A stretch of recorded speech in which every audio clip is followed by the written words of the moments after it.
क्या कही, क्या क्वेश्चन? पाल शासन की उपलब्धियां तथा पतन के कारण का वर्णन करिए। ओ, पाल वंश के बारे में ना। तो देखो, पाल वंश के बारे में जब तुम पढ़ोगे तो उत्तर भारत पर तुमको ध्यान आकृष्ट करना होगा। भारत में जितने भी राजवंश का शासन हुआ उसमें पाल वंश का शासन भी एक खास प्रकार की रही और उनकी भी खास अपनी उपलब्धि रही। हालांकि ये शासन जो था भारत में हुआ लगभग 400 वर्षों तक रहा। और दो चीज तुम याद रखना, एक लोग कहा करते हैं देव और धर्म। तो देव और धर्म से स्पष्ट हो जाता है देवपाल और धर्मपाल, या धर्मपाल और देवपाल, इसके जो हैं सो अति प्रमुख शासक रहे हैं। इस संदर्भ में जो हम तुमको ध्यान आकृष्ट करना चाहेंगे उसमें यह कि उत्तरी भारत के राजवंशों में पाल वंश का बहुत अधिक महत्व शुरू से रहा है। यह आपको 400 वर्षों तक शासन किया और राज्य के सत्ता के लिए उत्तरी भारत के 3 राजनीतिक शक्तियों का संघर्ष हुआ, जिसमें पाल वंश सबसे प्रमुख रहा। और पाल वंश ने उत्तरी भारत के राजनीतिक जगत में बहुत समय तक उथल पुथल मचाई और 400 वर्ष तक इसका शासन रहा है।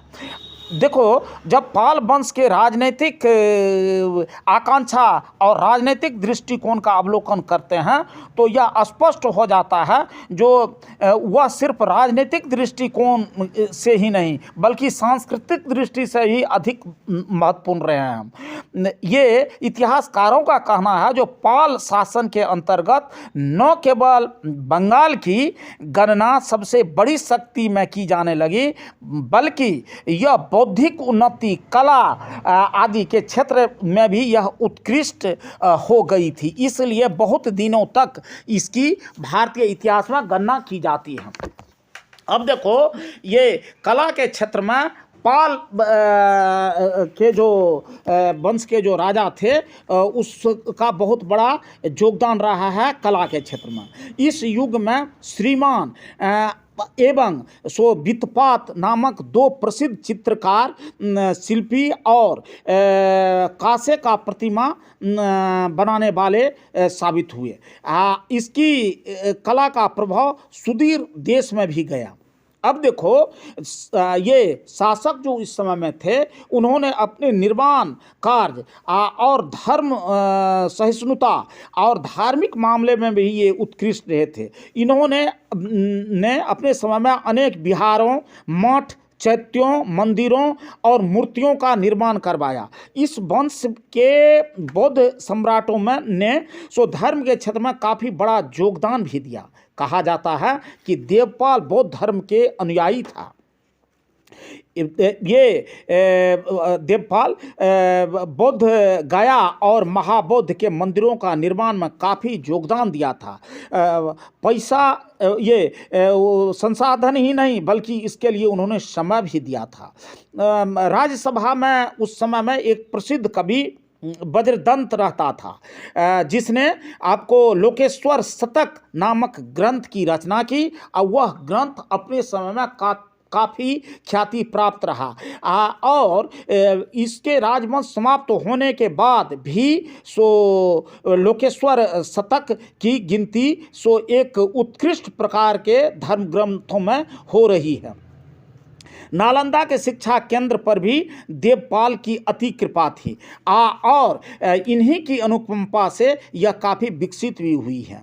अब देखिए, फिर शिक्षा और धर्म के क्षेत्र में भी पाल शासकों का महत्वपूर्ण योगदान रहा है। ओदंतपुरी और विक्रमशिला के 2 विश्वविद्यालय की स्थापना पाल काल में ही हुआ, यानी कि उस समय के जो नरेश थे उन्होंने ही करवाया।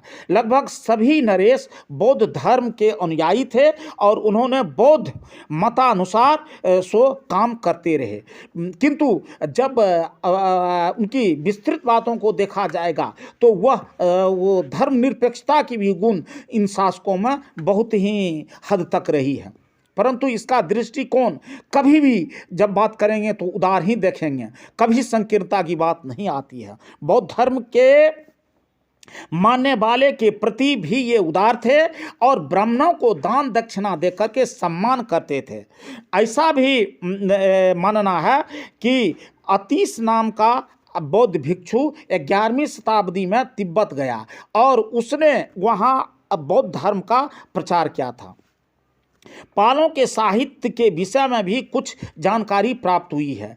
इस युग के माने सांध्य काल में नदी के रामचरित्र महाकाव्य लिखा और वज्रदंत नामक कवि जो थे उसने देवपाल के समय में लोकेश्वर शतक नामक ग्रंथ को रचित किया जो एक युगांतकारी रहा है।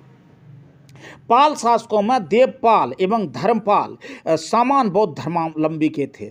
उसने नालंदा और विक्रमशिला विहारों के विकास के लिए अपना बहुमूल्य योगदान दिया है।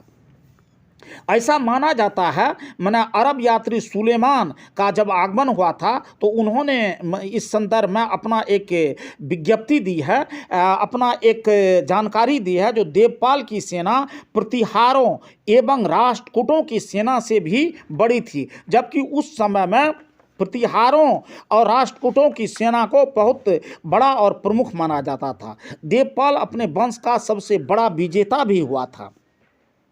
अपना साम्राज्य का विस्तार कर वह सीमाएं पूर्व में कामरूप कामाख्या जो अभी केरल में है और पश्चिम में विंध्य और मालवा तक तथा दक्षिण में कलिंग जो उड़ीसा में है वहाँ तक विस्तृत किया था। कलिंग की नाम को याद रखना चाहिए, कारण है जो कलिंग के युद्ध ने ही तुमको अशोक महान को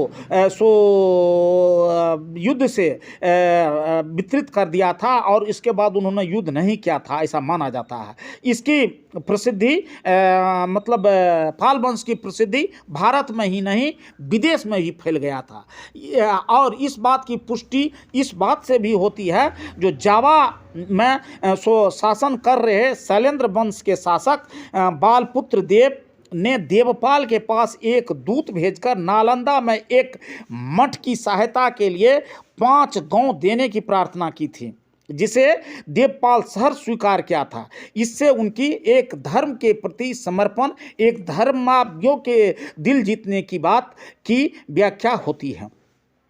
नालंदा में इस मठ का बालपुत्र देव द्वारा ही जावा के यात्रियों के विश्राम के लिए निर्माण किया गया था।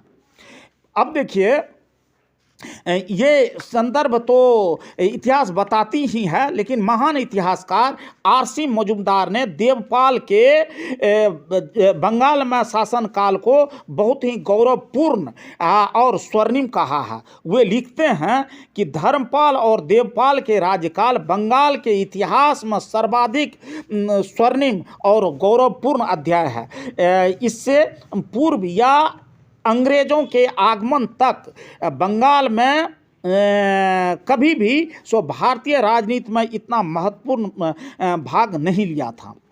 देवपाल के पश्चात लगभग 150 वर्षों तक कोई शक्तिशाली राजा पाल वंश में ऐसा नहीं हुआ। निरंतर कमजोर शासनों के कारण पाल साम्राज्य की स्थिति दुर्बल होती चली गई।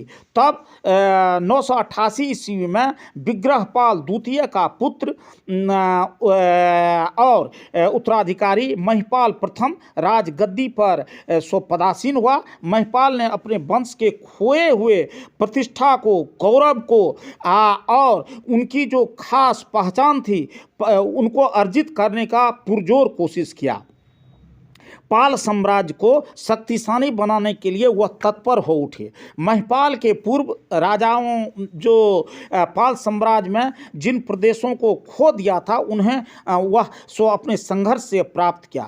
हालांकि चोल और संभवतः कलचुरी आक्रमण के कारण वह उत्तर भारत के राजनीति में विशेष भाग न ले सका, किंतु धार्मिक और सांस्कृतिक लेख इसका महत्वपूर्ण लेख में इसका महत्वपूर्ण योगदान रहा है। उसने महिपुर नामक नगर की स्थापना कराई। उसने सारनाथ में अनेक मठों और मंदिरों का निर्माण कराया। बोध गया एवं नालंदा में भी वह निर्माण कार्य करवाया और यह निर्माण कार्य की बात निरंतर चलती रही। महिपाल के बाद सो पाल वंश में यद्यपि अनेक शासक हुए किंतु वे दुर्बल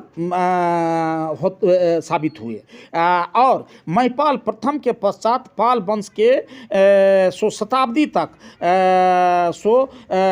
एक कमजोरी देखने को मिलती है। महिपाल प्रथम के पश्चात पाल वंश 100 वर्षों तक शासन करता रहा किंतु वह निरंतर पतन की ओर अग्रसर होता रहा और उसकी शासन एकदम कमज़ोर होती चली गई और लोग असंतुष्ट होते चले गए। जनता में उनकी प्रशंसा नहीं, निंदा भी होने लगी। ये पाल वंश के जो है सो पतन की ओर ले जाने के लिए सो स्थिति बन गई। पाल शासकों ने लगभग 4 शताब्दियों तक तो शासन किया एवं बंगाल में भारतीय संस्कृति को उन्होंने सो महत्वपूर्ण योगदान भी दिया। साथ ही साथ 4 शताब्दी के लंबे समय के बाद पालों के इतिहास का समापन हुआ, लेकिन इस दौरान संस्कृति एवं ज्ञान के क्षेत्र में पालों का महत्वपूर्ण योगदान अवश्य रहा। 12वीं शताब्दी के उत्तरार्ध आते आते पाल साम्राज्य का पतन हो गया। पाल साम्राज्य के जब हम पतन की बात करेंगे तो उसके 6 कारण अति प्रमुख है। सबसे पहले अयोग्य उत्तराधिकारी, ये इसको सो पहला कारण बताया जा सकता है क्योंकि पाल वंश के 2 शासक धर्मपाल एवं देवपाल मुख्यतः शक्तिशाली शासक हुआ और देवपाल के उत्तराधिकारी जो हुए सो दुर्बल हो गए। वह आपको देवपाल द्वारा जो विस्तृत साम्राज्य था उसको एक सूत्र में बांधकर नहीं रख सका। तत्पश्चात महिपाल प्रथम सो पाल साम्राज्य की गिरती हुई दीवार को रोकने का प्रयत्न जरूर किया, लेकिन उसके बाद जो उत्तराधिकारी थे वह कामचोर, निर्बल और प्रयत्न करने में बिल्कुल असफल रहा, विफल रहा। इसके बाद आपको दूसरा कारण अगर गिनाया जाएगा तो वह होता है सामंतों का विद्रोह। पाल शासकों की दुर्बलता का लाभ उठाया और सामंत स्वतंत्र होने का प्रयास करना प्रारंभ कर दिया। रामपाल के शासनकाल में कैवर्त राजा दिव्य ने सो मदन पाल के शासनकाल में पूर्वी बंगाल के सामंत विजय सेन ने तथा नारायण पाल के शासनकाल में कामरूप, कामाख्या व उड़ीसा के सामंतों ने भी अपनी अपनी जो प्रदेश था उसको स्वतंत्र घोषित कर दिया। इसी प्रकार अन्य सामंतों में भी विद्रोह हुआ। देखा देखी में यह साम्राज्य का विघटन होता चला गया और यह विशाल पाल साम्राज्य जो है सो चरमरा कर समापन की ओर अग्रसर हुआ। इसके बाद तीसरा अगर कारण गिनाया जाएगा तो वह हुआ प्रतिहारों का आक्रमण। प्रतिहार शासक शुरू से ही सो बहुत महत्वाकांक्षी रहा है। उन्होंने अपने साम्राज्य विस्तार के दृष्टि से निरंतर पाल साम्राज्य पर आक्रमण कर पाल शासकों को अपने राज्य को अधीनस्थ करने के लिए फेरे में रहा और उसको सुदृढ़ और शक्तिशाली बनाने भी नहीं दिया ताकि पाल साम्राज्य शक्तिशाली हो सके। इस संदर्भ में सो आरसी मजुमदार का कहना है, प्रतिहारों पालों के बीजियों के कारण पाल साम्राज्य के अधीन सामंतों ने भी सो पालों की प्रभुता से मुक्ति होने का सो प्रयत्न किया, जिसने पाल साम्राज्य और भी कमज़ोर हो गया और टूटने के कगार पर पहुंच गया। पुनः राष्ट्रकूल शासकों का आक्रमण। राष्ट्रकूल के शासक अपनी उत्तरी अभियान के दौरान निरंतर पालों पर आक्रमण किए और उसके आक्रमण को रोका भी। अतः राष्ट्रकूटों के आक्रमण से पाल साम्राज्य की अत्यधिक हानि हुई। इसके बाद घोल, कंपोज और कलचुरिया के आक्रमण। कंपोज तो वंशीय राजाओं के सो गोपाल द्वितीय और 11वीं शताब्दी में चोल और कलचुरियों के आक्रमण से पालों के पतन का मार्ग बिल्कुल प्रशस्त हो गया और यह चरमरा कर समाप्त होने की स्थिति में पहुंच गई। और अंतिम कारण जो होता है सो है राजकुमारों के बीच विविधता या राजकुमारों में संघर्ष।